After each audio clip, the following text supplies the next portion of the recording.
안녕하십니까. 8천연구소 254회 방송을 시작하겠습니다.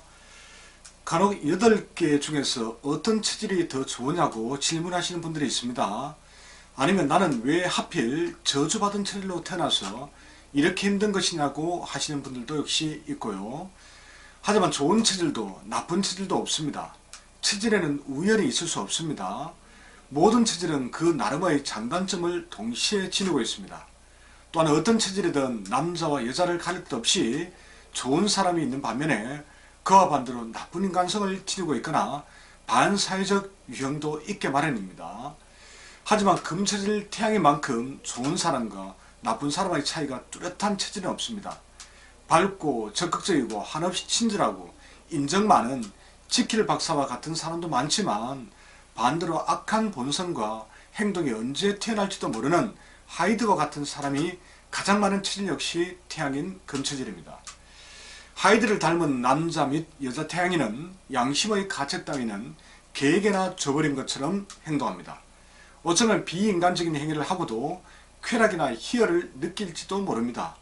이러한 극단적인 모습은 도무지 일반 상식으로는 이해할 수가 없습니다. 그런 점에서 사이코패스나 소시오패스와 같은 인간 유행이 가장 많은 체질이기도 합니다.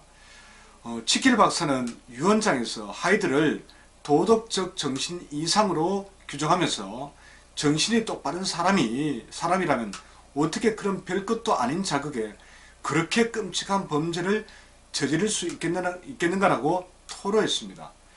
치킬 박사의 말처럼 주변을 돌아보면 타인에게 가혹하고 잔인한 짓을 하면서도 그 행위에 아무런 가책이나 고통을 느끼지 않는 사이코패스에 가까운 사람들이 있습니다. 그런 사람들의 압도적 다수가 태양인 금양체질, 금음체질일 것으로 추정됩니다. 반면 열태양인 금양체질인 유관순 열사처럼 목에 칼이 들어와도 할 말은 해야 직성이 풀리는 사람들, 의롭고 강직하고 청렴했던 딸깍바리 정신은 바로 태양인을 두고 하는 말입니다.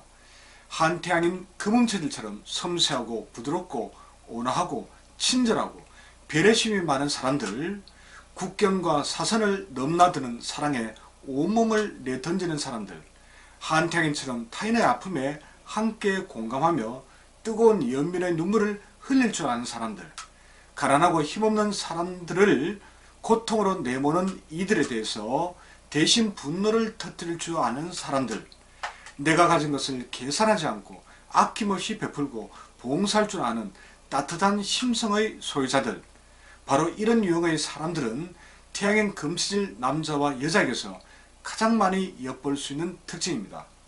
자, 우리 사회를 체질적 관점에서 살펴보면 사회적으로 성공하거나 전 분야에 걸쳐 한국 사회를 주도하는 사람들의 절대 다수가 태양인 금체질입니다.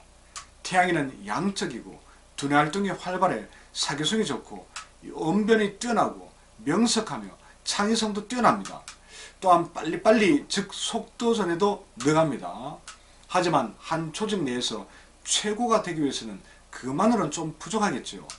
치열한 경쟁 속에서 살아남기 위해서는 포기하지 않는 도전정신과 고집스러울 정도의 진념과 의지가 뒷받침되어야 합니다. 그러한 조건이 최적화된 체질이 바로 태양인 금체질입니다. 그래서 태양인 금체질이 주축인 대한민국은 아주 역동적입니다. 속도전과 창의성과 집념이 삼위일체가 되어 일당백의 능력을 발휘하고 있습니다. 최근 대한민국의 놀라운 발전은 바로 이러한 특성을 지닌 태양인들이 만들어낸 결과물입니다. 그렇다고 이 태양인 금체질들이 모두 그런 긍정적인 모습을 갖고 있는 것은 아니겠지요. 세상에 완벽한 체질은 있을 수 없기 때문에 장점이 있으면 당연히 단점도 있기 마련입니다. 가장 지탄받는 범죄자나 흉악범들 역시 태양인에 압도적으로 많습니다. 왜냐하면 태양인은 자존심이 강하고 자기중심적이어서 타인의 충고와 비판을 잘 수용하지 못합니다. 그리고 별것 아닌 일에도 쉽게 화를 내고 공격적인 행동으로 나타납니다. 이러한 성격은 분노가 치밀 때는 통제가 잘 되지 않습니다. 그래서 폭력적인 일탈이나 범죄 행위로 이어질 위험이 있습니다. 게다가 창의적이고 명석한 두뇌를 부정적으로 잘못 사용하면 심각한 반사회적 범죄를 저지를 수도 있습니다. 이처럼 금치질 태양인들은 상황에 따라 전혀 다른 두 개의 모습을 하고 있습니다. 양심의 가책 따위는 쓰레기통에 던져버리고 철저하고 교묘하고 계산한 뒤에 자기 이익을 위해 약삭빠르게 변신하기도 합니다. 실제로 개인의 영달을 위해 권력의 나팔수가 되어 혹세무민했던 태양인 금체들이 수없이 많습니다.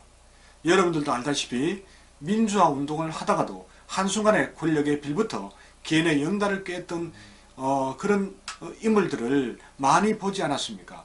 이처럼 뛰어난 두뇌를 활용한 교묘한 논리로 자신의 행위를 정당화하면서 과거의 통치들을 앞장서서 핍박했던 사람들 역시 태양인의 압도적으로 많습니다. 하지만 사회 정의를 위해 가시밭길을 마다하지 않고 온몸을 던져 맞섰던 사람들 역시 절대 다수가 태양인입니다. 물론 앞서 언급한 선한 지킬 박사와 악한 하이드 유형들이 모두 태양인이라고 말할 수는 없습니다. 그러나 적어도 그런 이들 중에서 태양인이 가장 많은 것은 분명한 사실입니다. 자, 그런 점에서 태양인은 선과 악 두 개의 얼굴이 가장 극단적으로 구분되는 체질입니다. 자, 지금까지 선악과를 물고 있는 태양인 금체질, 즉 지킬 박사와 하이드와 같은 양면성을 지닌 태양인의 특징에 대해서 정리해 보았습니다. 그런데 사상체질에서 그리고 우리가 알기로는 태양인은 없다고 들었는데 무슨 뚱딴지같이 태양인 타령을 하고 있냐고 하시는 분들도 분명 있을 겁니다. 자, 이런 분들은 수백 년 전 과거 묵은 체질 정보에만 매몰되어 있지 마십시오. 세상은 빠르게 변하고 있습니다. 체질과학 역시 빠르게 발전하고 있습니다. 태양인은, 금체질은 없는 존재가 아니라 대한민국의 다수를 차지하고 있는 체질입니다. 사상학의 한계를 극복하기 위해 등장한 팔체질 의학에서는 금체질 태양인의 비율을 가장 높게 보고 있습니다. 그런데 이 저 묵계는 팔체질 의학계보다 태양인의 비율을 더 높게 보고 있습니다. 그 증거는 제가 출판한 가장 쉬운 팔체질 자가 진단을 통해서 확인이 가능합니다. 책에 나오는 내용대로 직접 체질을 따져보시면 아마 엄청난 충격을 받게 될 것입니다. 자, 오늘 방송에서 언급한 내용도 바로 이 책에 나오는 내용에 살을 조금 더 붙여 정리해 본 것입니다. 다음 출판할 책에서는 수십 가지의 논리적 증거를 들어가며 이에 대해서 좀 더 집중적으로 다뤄보도록 하겠습니다. 팔체질연구소 저 묵계는 앞으로도 팔체질 의학의 진일보한 발전을 위해 끝없이 정진하겠습니다. 성원을 부탁드립니다. 고맙습니다.